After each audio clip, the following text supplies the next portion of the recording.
جھوٹ کے بغیر کام نہیں چلتا. سبحان اللہ، یہ مسلمان کہتا ہے.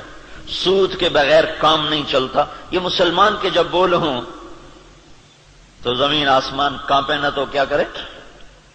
الا لعنت اللہ علی الکاذبین. اللہ نے کہا غور سے سنو، جھوٹوں پہ اللہ کی لعنت. اور یہ سب تاجر کہتے ہیں جھوٹ کے بغیر کام نہیں چلتا. ایک تاجر نے نا، اچھا بڑا تاجر تھا، وہ 3 دن لگا داڑھی رکھ لی چھوٹی چھوٹی.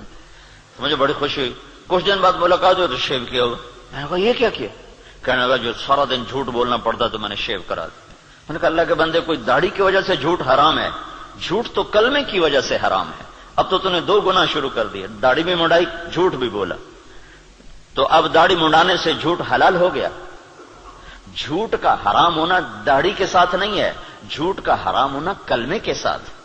کہ تو کلمہ پڑھ کے جھوٹ، تو یہ کیوں کہتا ہے کہ داڑھی رکھ کے جھوٹ بولوں مجھے شرم آتی ہے؟ تو یہ کہ کلمہ پڑھ کے جھوٹ بولوں مجھے شرم آتی ہے. کلمہ پڑھنے کے بعد جھوٹ بولنا بے حیائی ہے نا کہ داڑھی رکھنے کے بعد. داڑھی تو سکھوں نے بھی رکھی ہوئی. یہ میرے اللہ کے نبی کا امر ہے، حکم ہے. یہ اور حکم ہے، وہ اور حکم ہے. ایک کی وجہ سے دوسرا چھوڑ دوں، ایک کی وجہ سے دوسرا چھوڑ دوں، یہ کہاں کی نادانی ہے؟ تو اس کو بات سمجھ میں اس نے پھر رکھ لی.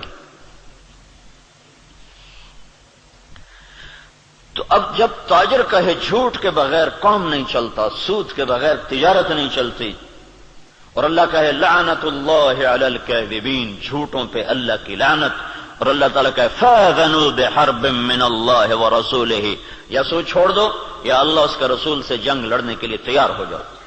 ہماری تو جنگ اللہ امریکہ سے تھوڑی ہماری جنگ ہے، یا ہندوستان سے تھوڑی ہماری جنگ ہے، یا اسرائیل سے ہماری جنگ. تو ہماری تو اللہ سے جنگ ہوئی پڑی. اللہ ہمارے خلاف جنگ کر رہا ہے. اصل تو مقابل میں اللہ آیا ہوا ہے، اللہ اس کا رسول آیا ہوا ہے. صرف اللہ اکیلا نہیں ہے، یعنی ایسا اعلان اللہ نے کسی جگہ کیا ہی نہیں.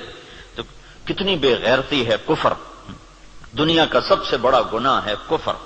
دنیا کا سب سے بڑا جرم ہے شرک اور کفر، کہ شہنشاہ اعظم خلاق علیم کو نہ ماننا، یا ماننا تو اس کا شریک ماننا. اللہ تعالیٰ نے اس کے لیے نہیں کہا کہ میں تیرے خلاف لڑائی کروں گا. ان کو دھمکیاں دیں جہنم میں ڈالوں گا، آگ میں ڈال دوں گا، تباہ کر دوں گا. لیکن سود کھانے والا 5 وقت کا نمازی بھی ہے تو اللہ کہتا تیار ہو جا، تیری میری جنگ ہے. اور صرف میری نہیں، میرا رسول بھی تیرے ساتھ جنگ کرے گا. میں بھی کروں گا، میرا رسول بھی کرے گا.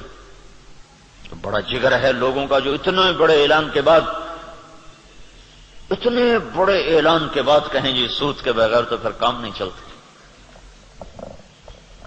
تو یہ جب دین ادھورا ہوتا ہے تو پھر کیا ہوتا ہے، یہ سارا میں آپ کو قرآن پاک سے بتا رہا ہوں.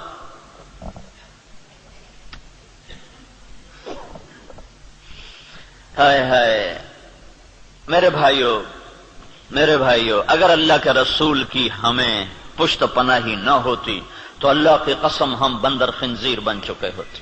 دعا دو اس مدینے والے کو جو اتنا رویا ہے.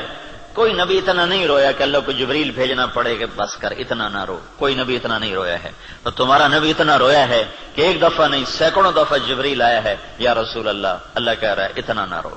ہوئے ہوئے.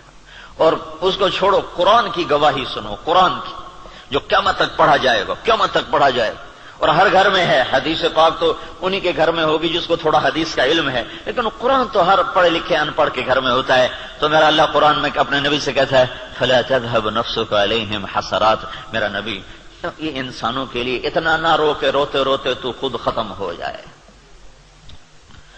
یہ اگر ان کے آنسو نہ ہوتے اور ان کی دعائیں نہ ہوتی اور ان کا رونا دھونا نہ ہوتا تو اللہ ہم پر بھی ایسے ہی رندہ چلاتا جیسے پہلی قوموں پہ رندہ چلا کہ بندر بنا دو، خنزیر بنا دو، پتھروں سے دبا دو، پانیوں سے بہا دو، ہواؤں سے اڑا دو. کر دیتا. اللہ کی ہم سے کیا رشتہ داری، کیا تعلق؟ ان اللہ لغنی عن العالمین.